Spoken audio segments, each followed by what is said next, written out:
ସାଧାରଣତଃ ଆଗରୁ ଗେଣ୍ଡୁ ଫୁଲ ଚାଷ ଶୀତ ଦିନରେ ହେଉଥିଲା। ଗୁରୁବାର ଓଷା ସମୟରେ ଗେଣ୍ଡୁ ଫୁଲ ମିଳେ, ସେ ସମୟରେ ପୂଜା କରାଯାଏ। ତାପରେ ଗେଣ୍ଡୁ ଫୁଲ ବାଡ଼ିରୁ ଉଭାନ ହେଇଯାଏ।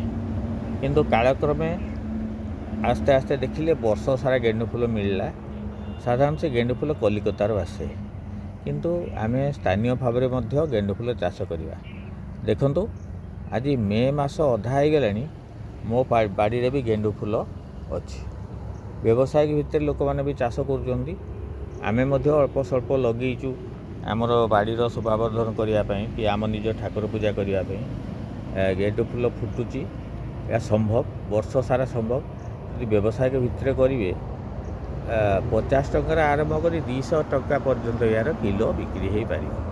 ତେଣୁ କଲିକତାକୁ ଯେଉଁମାନେ ଯାଉଛନ୍ତି ସେମାନେ ବାଧ୍ୟ ହୋଇ ଶସ୍ତାରେ ଆପଣଙ୍କ ପାଖରୁ କିଣିବେ।